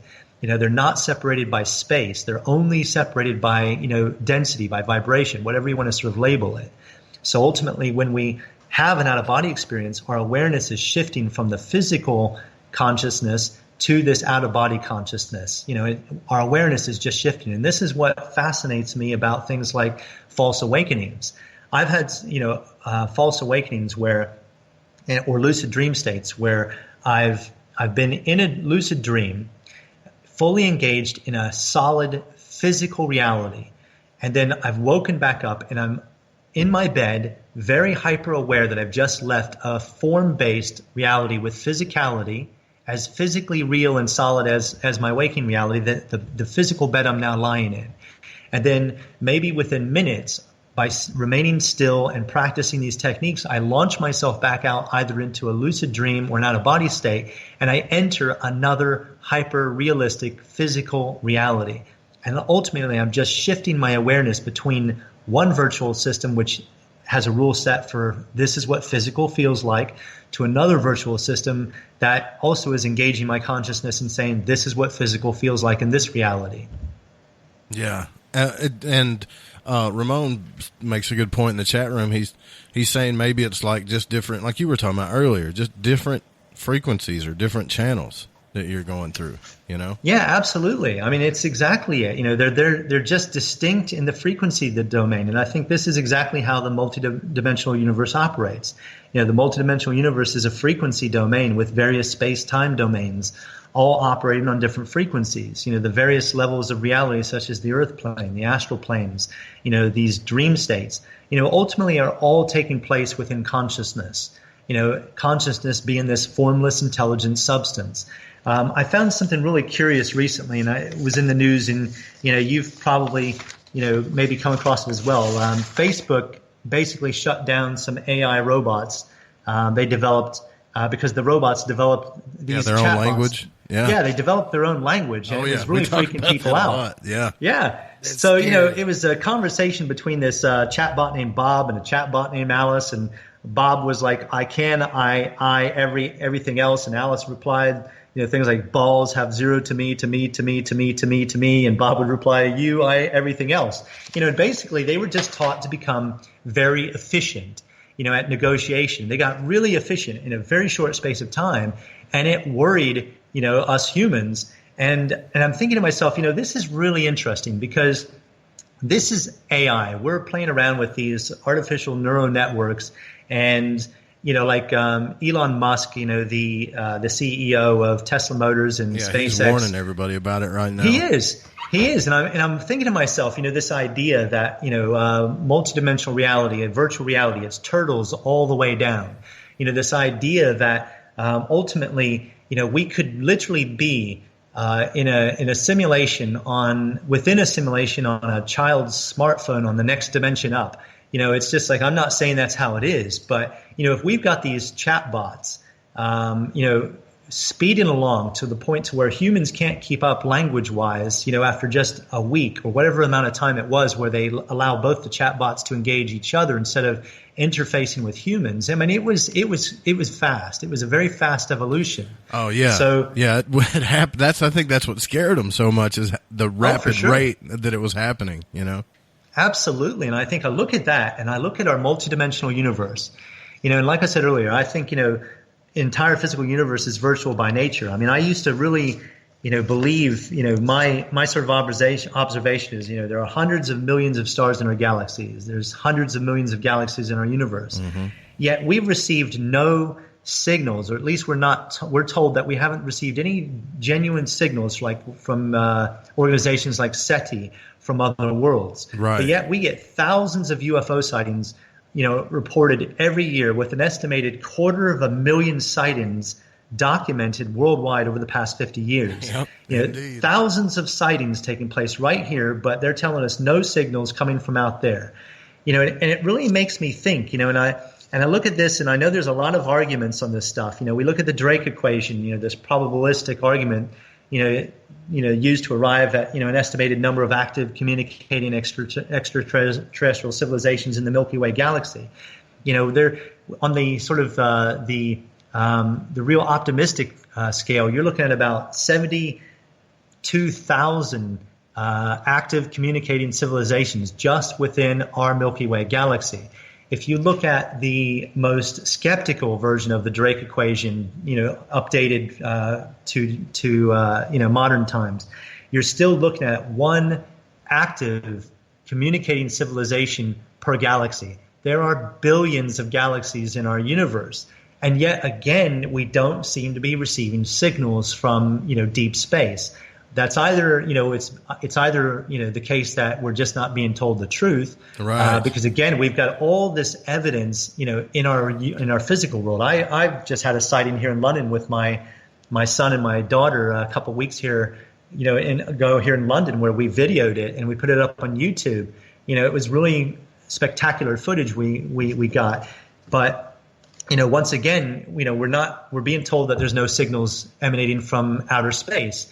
And I think, again, this might be because of the virtual nature of reality. I think, our physical universe, it does seem expansive, but it could literally be the backdrop for this one physical reality we call Earth, or this one world we call Earth, to where the creators of this virtual system created it specifically for us with this huge backdrop. And ultimately, all the contact we're having is interdimensional in nature.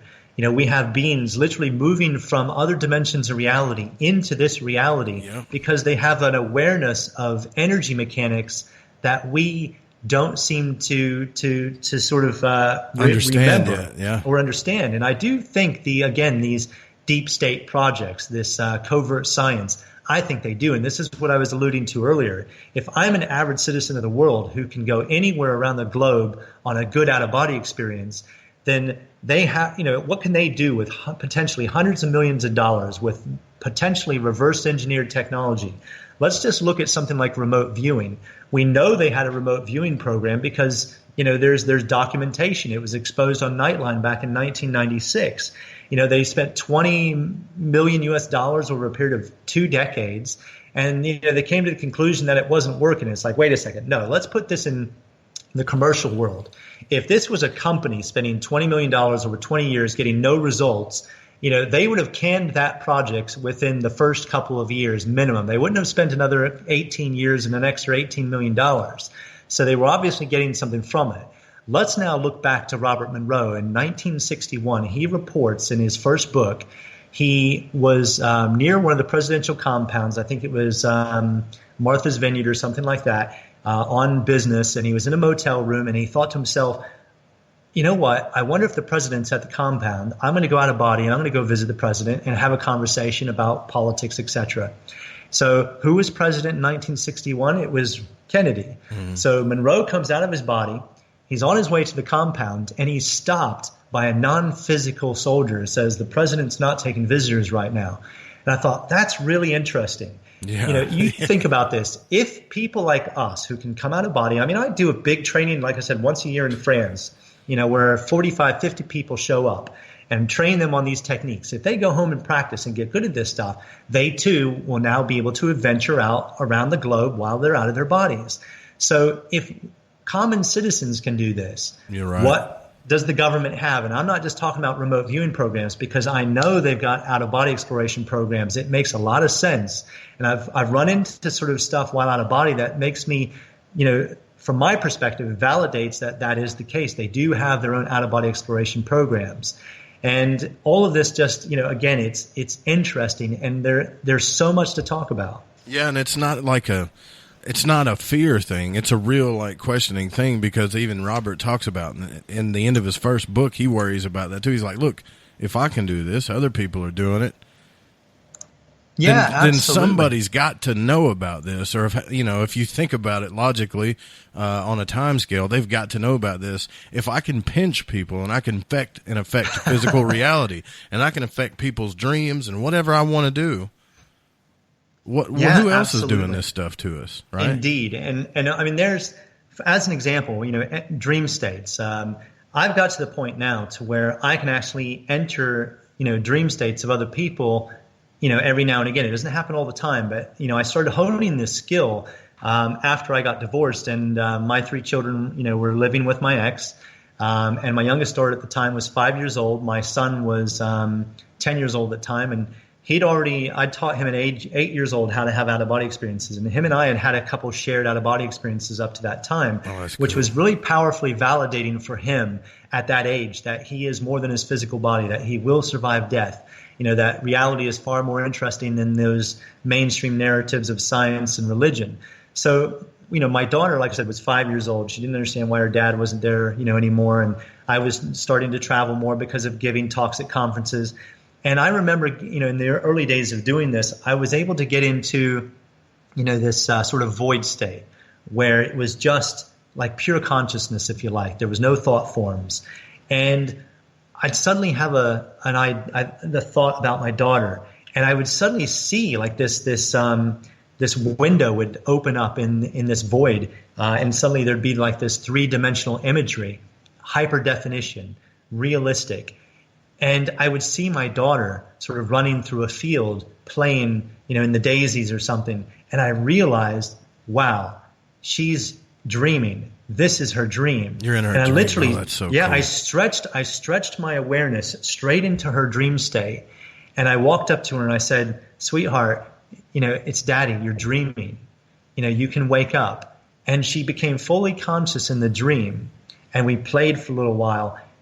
I woke up in my body, and I sent her mother a text asking her, if she'd experienced anything, and she rang me later in that day, confirming that she remembered an experience where we were playing in a field of flowers together. Oh, it was so absolutely, really fascinating stuff. And I think, these are skills that we all have. It's just that, we've got this spiritual amnesia that's set in since we've come to this place.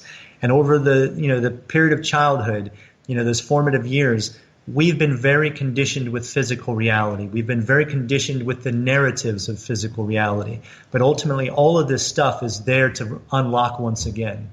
Yeah, and it does make me wonder because, like you were saying, I've always, even when I was younger, I used to think, man, it would be cool if we could go out and into each other's dreams. And then I, picked up Robert Monroe's book, and he's talking about they're going out in teams to planets and stuff. These were skilled travelers, that really could come back and remember everything. And yet, when Robert would run into people, and I'm sure you have, he would talk to their astral characters and say, "Hey, are you going to remember this conversation?" And they would say, "Yes, of course, I'm going to remember. I promise, I'll remember." Right? And the next day, he would ask him, and they'd be like, "I don't know what you're talking about." So that's why he actually pinched that woman, because he said, "I'm not taking the chance anymore." Yeah. Absolutely correct. And I think that's what happens. Sometimes I'm out of my body at a time of the day where I know, if I bump into a certain friend that lives locally to me and I'm experiencing them out of body, they should be wide awake in physical reality. I'm literally communicating with a higher version of them. And that itself is infinitely fascinating. I've had conversations with, these alternate versions of other people who have passed me information, which has actually, been information that's either been useful to that person in physical reality or information that only they knew. And this then sort of confirmed something for them. It validated that, there is this dynamic system, this flow of information across these various realities. Dude, this is so cool. You're right. I could talk about this forever.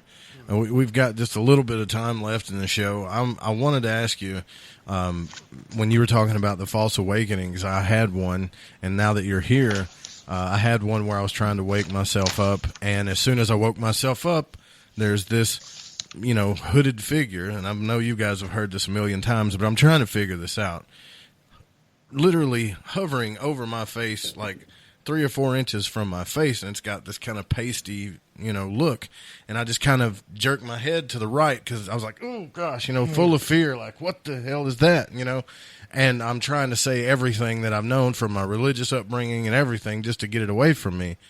And then I woke up, right? And I talked to somebody that was actually a Mason, but he's he's really a cool guy, and he's really into the esoteric nature of things. And he said, well, maybe it was just your fear, that did that. Maybe that was a guide actually trying to help you.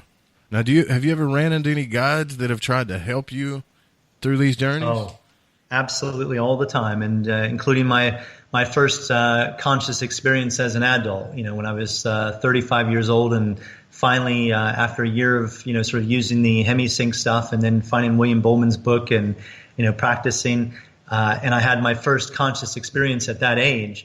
I had an eye mask on. I was lying on the sofa. Suddenly I could see through the eye mask, so I knew something interesting was happening. I then used a command to move myself away from my body, and I was standing in my sort of lounge, my living room, and then as I'm there surveying this in awe of having my first conscious out-of-body experience as an adult, and then suddenly this hand and this light disappears. This sort of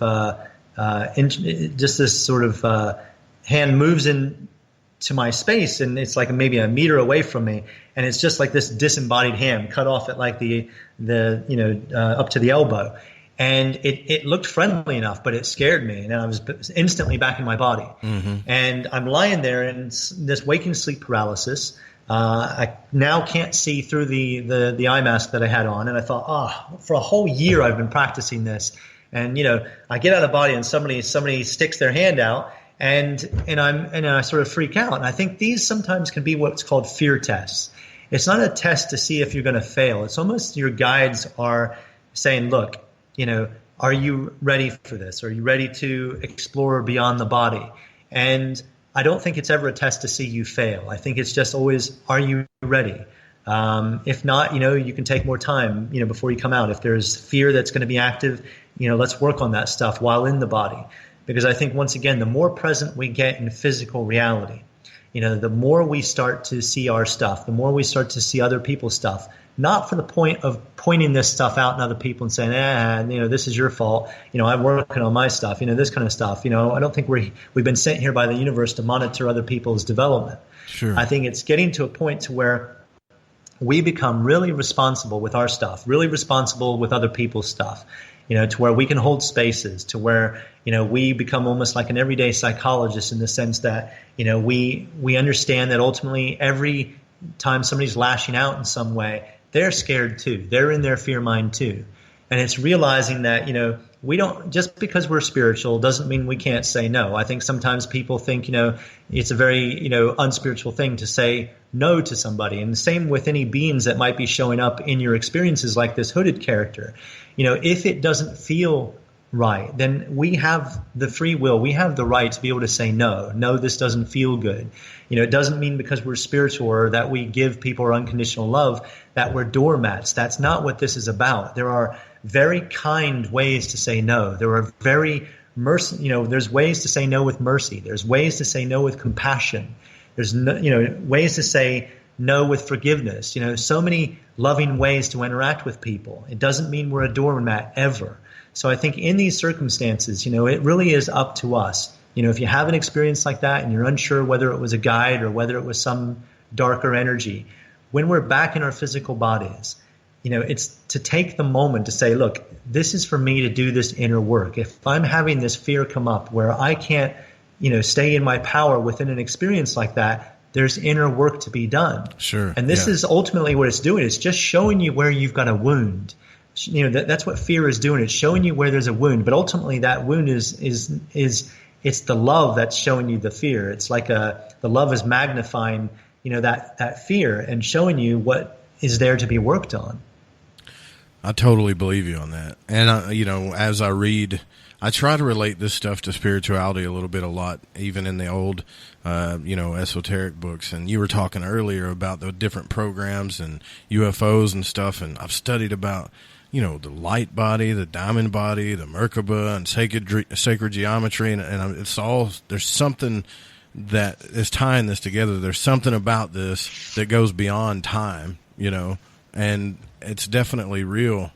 But again, to me, it's what alchemy is. Like, you're trying to work out until it's almost like they were telling me I'm not ready, because I've been shoved back in my body too. Yeah. You know, like trying to come out. I'm in that state, and I'm making demands to come out of my body, and I'm feeling the vibration.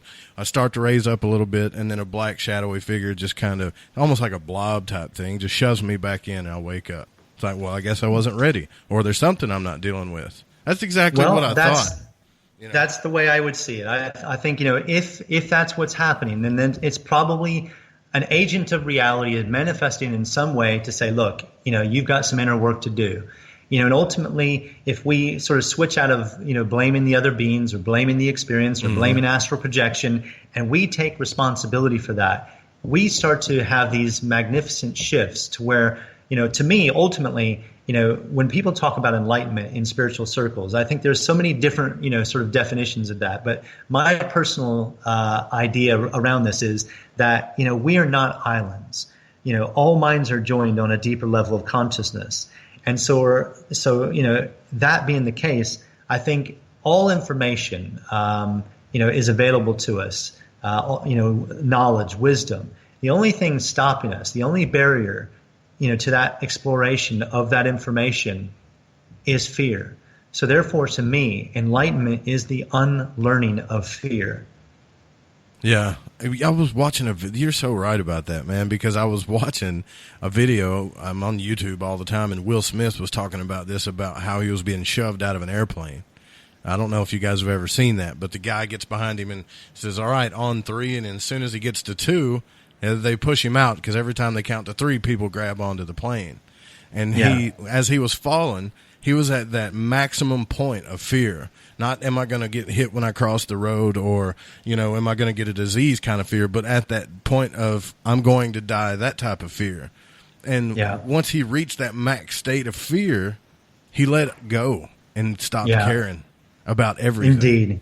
You and you know what, Joe, I think, you know, one thing to point out about that is, you know, when life seems hard, when it seems like, you know, we're helpless, you know, or, you know, things are out of our control, I find that one of the easiest ways to navigate our waking reality is realizing that there's a part of us that transcends this reality. You know, and this is why I like to bring the spiritual aspect into this. You know, to me, spirituality is very simple. It's the awareness, you know, that we're part of something bigger. And when we feel part of something bigger, we realize we don't have to do any of this stuff alone. You know, it's like something like Alcoholics Anonymous. You know, you're not expected to do it on your own. Once you realize you need help, once you realize that, you know, if your problems are bigger than you, and you accept that, you can start reaching out and you will find help. The universe is always, like with the synchronicity, it connects all of us. It binds all of us together on all levels of reality. If we need someone to come into our lives to help us with a problem, it will find a way. Like, you know, in Jurassic Park, you know, at the first film, in the helicopter scene, you know, I think it's the philosopher says, you know, life finds a way. You know, and it's exactly the same with the universe. When we open ourselves up and we, you know, ask for assistance, when we, you know, have that free will, and we ask, you know, give permission for other beings to help us out, whether we call them guides, higher self, God, Jesus, Buddha, Archangel, Michael, whatever, you know, whatever we can identify with. If we have a problem that is currently bigger than us, we need something bigger than our problem, whether that's our family, whether that's a friend. You know, if we feel isolated, that's a lonely place, and we're not going to get help. I think when we really start making big shifts in our lives is when we realize this is an interconnected reality. All minds are joined. You know, the world changes when you change, because all minds are joined. You know, when we learn that judgment, blaming, shaming hurts you as much as it hurts everybody else, this is when things start to, big things start to shift. We start to shift from fear to love. And I think this is what's happening in the world. You might hear people in spiritual circles talk about shifts that are taking place.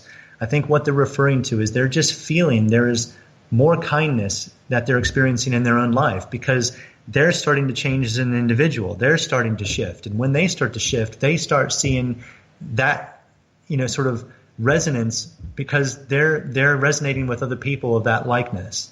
And, even when they're coming across, people who might be in their fear mind, this is like when people come to the spa, the mind spa, we put them in the gong chamber, it recalibrates them. We put them under the PandoraStar light machine. They have this psychedelic journey. It's really, profound experience. By the time we finish with them, it's usually like an hour treatment. By the time we're done with them, they usually say, a similar thing. They say something like, I feel myself again. What they're saying is that I don't feel stressed anymore in this moment. I don't feel anxious right now. I don't feel depressed right now. I feel this is who I really am. I feel I'm not my fear. And it's in that moment that they can then practice spirituality, which is love as a force beyond yourself. It's a powerful practice. And that is so cool, man. And this thing, the OBE France event, if you guys need to go to that website, it's OBE, I believe it's obefrance.com. I have the links on my website. Can you tell us about that a little bit? The spots are limited, aren't they? They are. We've got a few spots left. It's an annual event where basically we have about 45 participants. I'm the lead facilitator. So for 9 days, it's a residential workshop in a chateau in France. And we train people to have these experiences. We have very powerful techniques that we've developed, including breathing techniques. We have like a 9-hour sleep period where every 3 hours, which is every 3 hours would be 2 90-minute sleep cycles. People get woken up. They do a particular breathing style. They might take a little potion that we create, using things like essential oils, which are food grade quality, mixed together, like rosemary and lavender, various things that can really help induce, sort of memory during sleep states. We've got it all going on, and they then have some practice for like a period of time before they naturally fall asleep again. We want them to fall back to sleep. We don't want them waking up tired. And then, 3 hours later, they enter another sort of waking cycle to where, they wake up, they maybe do some special mantras that we've created specifically to hyper focus their mind. Because I find that, with this, thought responsive universe that we seem to live in, it really reacts to things like meditation and prayer. And if you think about meditation and prayer, what is it? It's focused, sustained thought. It's focused feelings. People are thinking about, maybe manifesting something, or they're being grateful for something, and they're focusing their thoughts on one idea. So we've got this whole system that we've developed to help people have these experiences. So it's a 9-day residential experience that's open to everybody worldwide. It's a very international event. We get people coming from all over the place.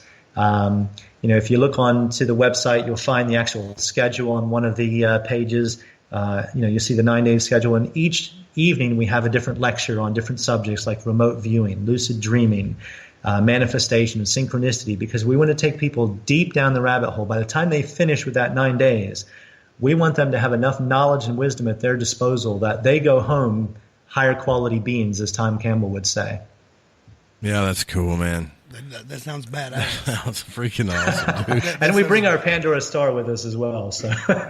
Yeah, so any of you guys that are traveling out that way, or we've got quite a few listeners that listen from Europe, sign up to that, and then email us. Let us know how it goes, Todd. And it's been awesome, man, having you on the show. I'd like to keep each other updated, especially with this thing about there being agents and stuff behind the scenes on this that already know about. I really think that you're onto something with that, man.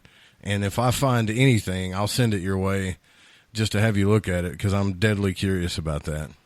Yeah, please do, Joe. I mean, it's been an absolute pleasure having this conversation with you and Rusty. And, we all know that this is one of those things that we could just go on and on and on. So, let's stay in touch. And, I think this is one of the keys when doing this sort of exploration stuff. It's the support. It's not just the inner support we need to develop. We need to develop the outer support as well. I think, having a community of people willing to explore this stuff together is vital.